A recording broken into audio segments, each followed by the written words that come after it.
I drove 7 hours for my brother's engagement party. My seat was taken by his fiance's dog sitter. My mom whispered, "You don't have to be here." I just got in my car, opened my banking app, and canceled the event deposit. At 9:04 p.m., my dad texted, "Why did the venue ask us to leave?" I got angry. And then, at that moment, I was thinking about how selfish they really were. And worse than that was the shame, the heat crawling up my neck when I realized the guests around me had heard what she said. They weren't even pretending. Not to listen. "You don't have to be here." It wasn't a suggestion, it was a dismissal. And it hit harder than she probably even meant it to, because it wasn't just about this party. It was about every single time I'd been pushed to the side to make room for Ryan, or Dad's ego, or my mom's version of appearances. I had driven 7 hours through heat, construction zones, and bumper-to-bumper traffic just to show up for my brother. I didn't have the time off to spare. I definitely didn't have the money, but I had sent them $3,000 like everyone else. No questions asked, because I thought that was what family did. I even left a note on the transfer. "Happy for you, bro. Let's celebrate big." That's what I'd written. I parked 2 streets over because their driveway and the surrounding road were crammed with luxury rentals and customized plates. Ryan always had a thing for the dramatic. When I got inside, I could already tell the vibe was wrong. It wasn't warm. It wasn't joyful. It felt curated, staged, like a reality show set. People glanced at me, but nobody said much. I walked toward the tables, looking for the place cards with family names. I circled once, then again. No Kira, no extra seat. My name wasn't anywhere, so I asked one of the servers. Nice guy, younger, told me all the seats were full. I pointed to the open chair that should have been mine at the end near my dad. He hesitated. Then he said, "Oh, that's Lauren's dog sitter." I just stared at him. This wasn't a mix-up. This was deliberate. My mom came over then. She didn't ask about the drive, didn't hug me, didn't even smile. Just dropped that line like it was no big deal. "You don't have to be here." I was standing 3 feet from the patio entrance, and I could feel people watching. One woman next to the orders table glanced away quickly. Someone else actually smirked. That was when I realized they made me the extra, the out-of-town relative who could be forgotten for the sake of aesthetics. The sister who wasn't polished enough to match the rest of the decor, so I left.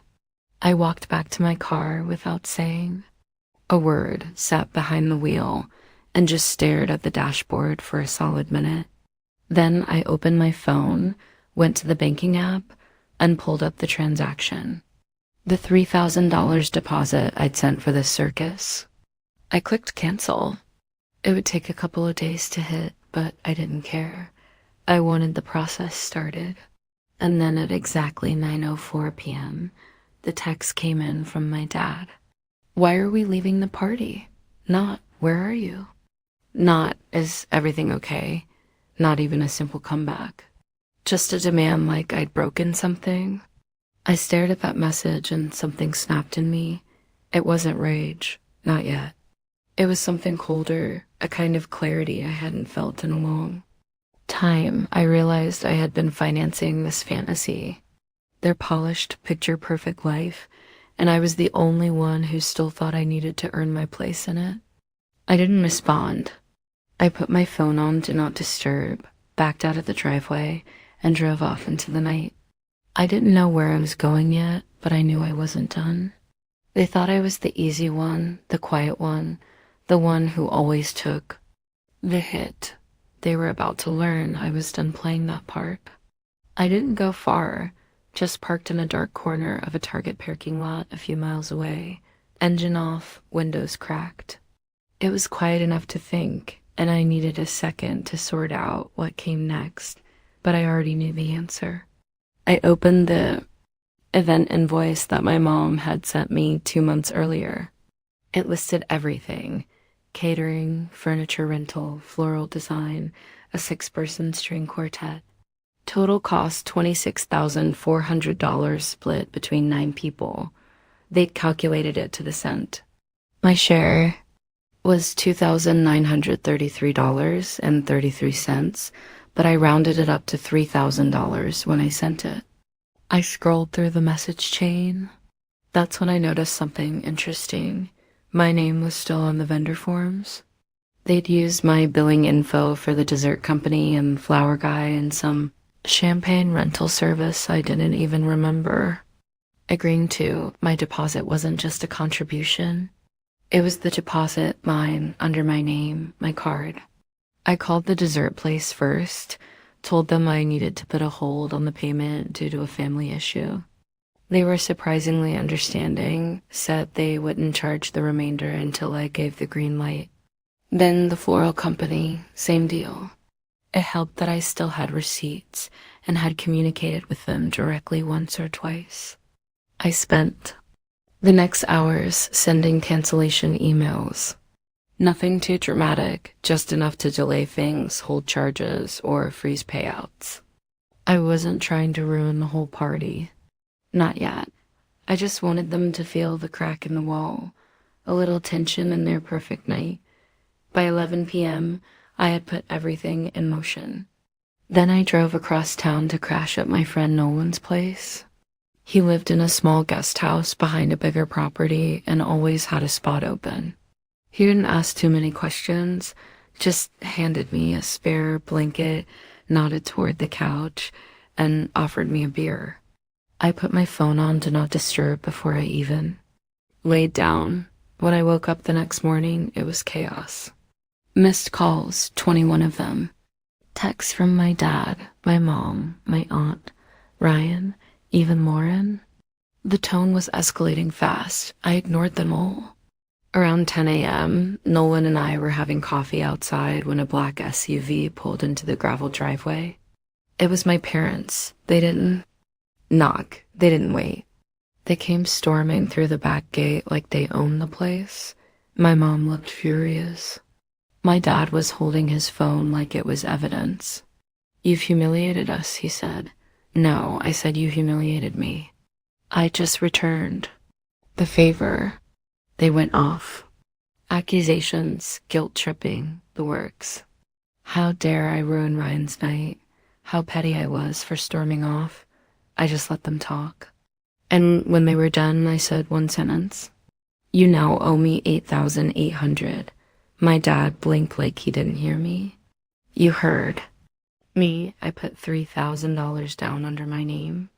I froze the rest of the vendors tied to that payment.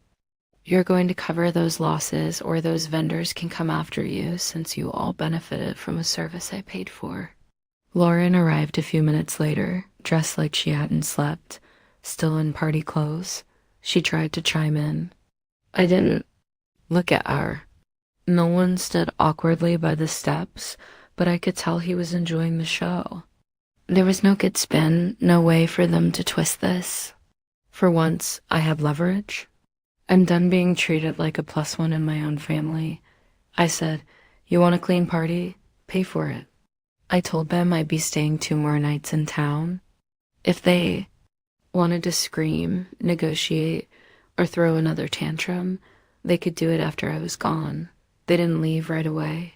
My dad stood with his arms crossed like I was some contractor who'd skipped out on drywall work. My mom started pacing in short, stiff lines next to Nolan's grill, completely ignoring the fact that we were guests in someone else's home. She was talking fast, not to me, but toward the air, saying things like, "You're making a scene. This is petty." Ryan's night was ruined, as if she could narrate the situation into something more palatable. "You've humiliated us," my dad finally said again, as if repeating it would make it my fault. "No," I said, "you humiliated me. You just didn't think I'd respond." They hated that. Hated that I wasn't yelling or crying or begging for anyone to hear my side. I was calm, too calm. That's when they knew they weren't going to get control back.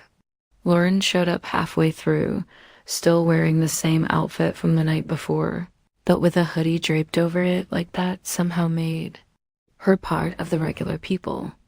She tried the soft approach, started saying how this whole thing got blown out of proportion. I asked her a question. "You gave my seat to your dog sitter?" She didn't answer right away, just shifted her eyes toward the ground. "I didn't know there wasn't room for you," she said eventually.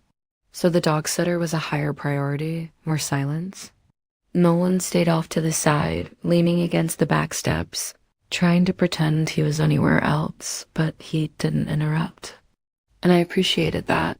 My mom stepped in again, her voice tight. "This is not how families treat each other."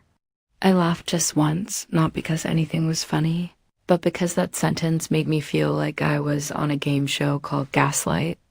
Meanwhile, Mom, I looked at her and said, "Family doesn't tell their daughter she doesn't have to be there. Family doesn't let a stranger take her spot at the table. Family doesn't call after the damage is done to act shocked when she walks out." Then I gave them the number. "You owe me $8,800. They stared. I explained it in detail. The vendors, the deposits, the contracts, my name, my billing info, my card. I didn't scream. I didn't plead. I spoke like someone who was done playing dumb to keep the peace.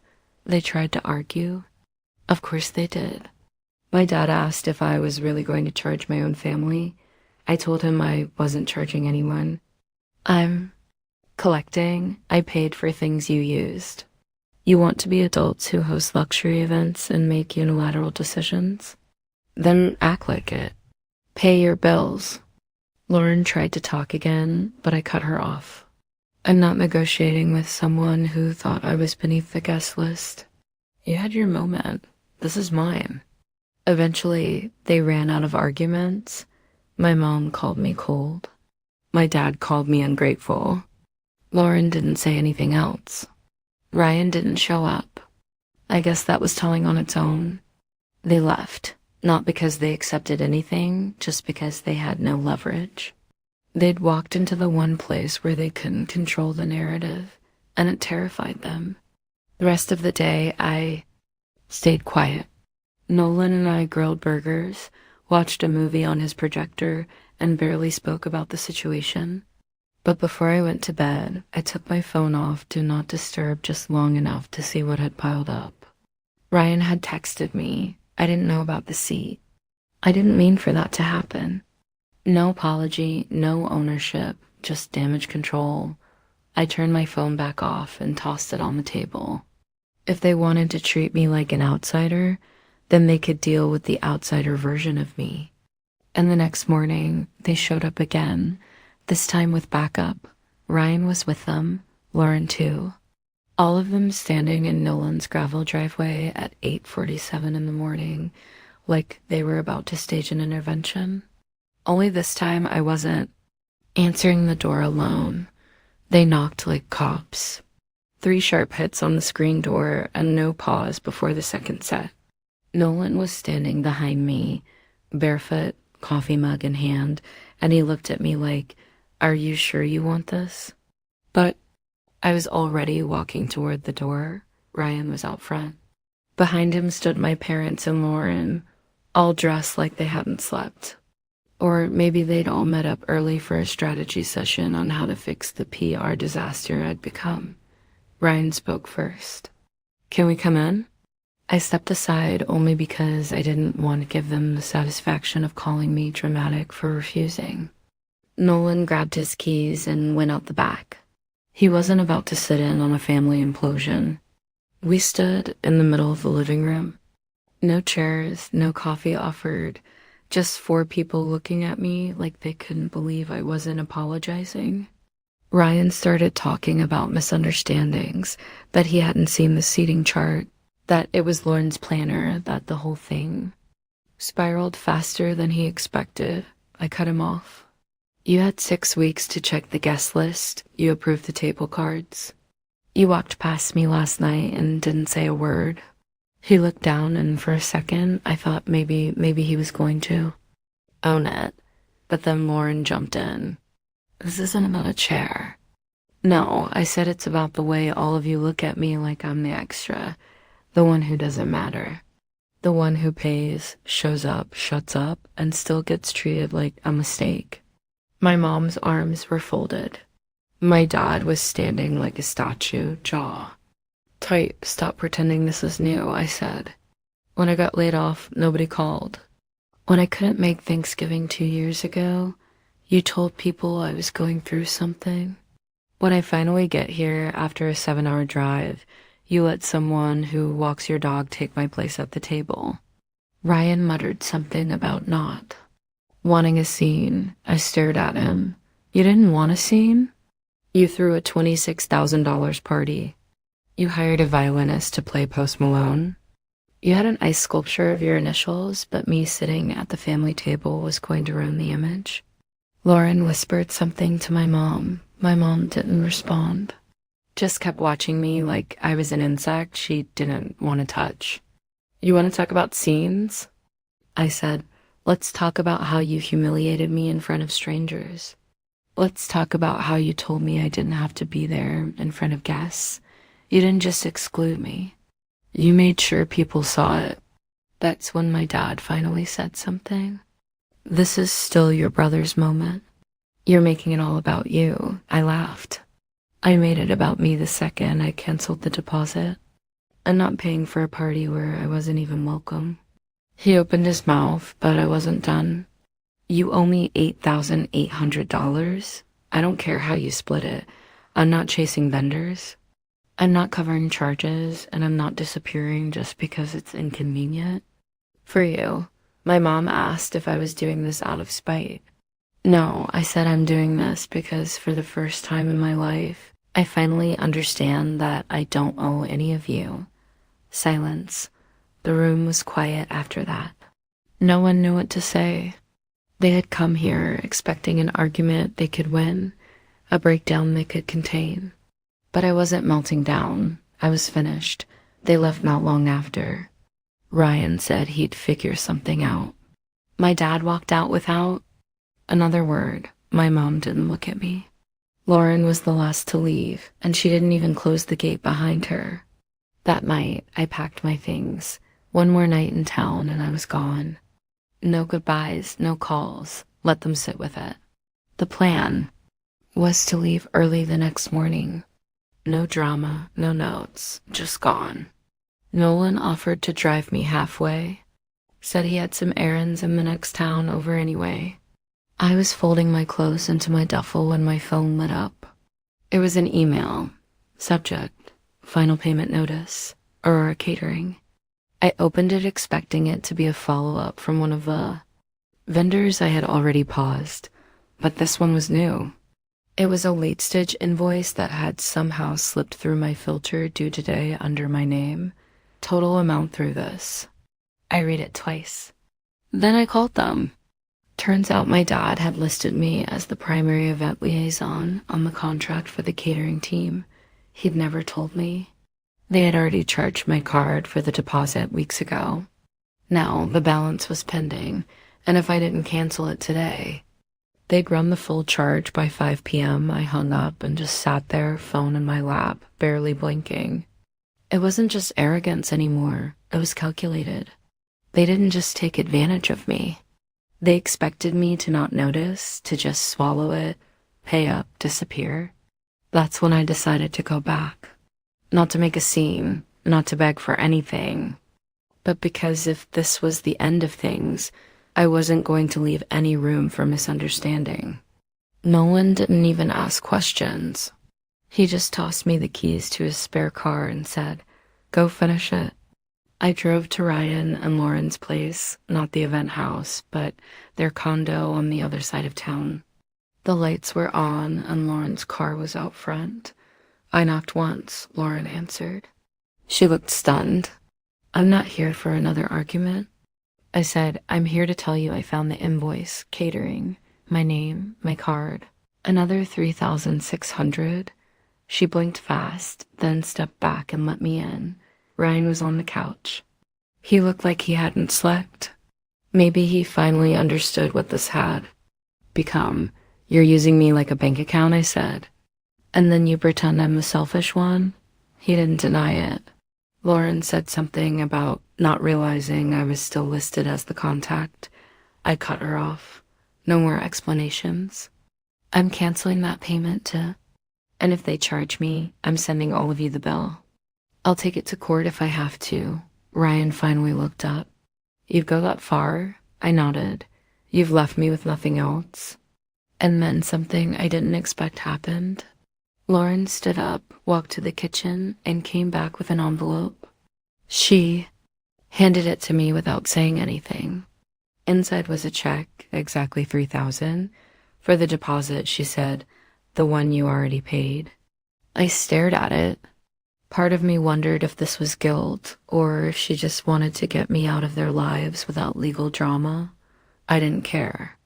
I took the check and said, "Then that makes it $5,800 left."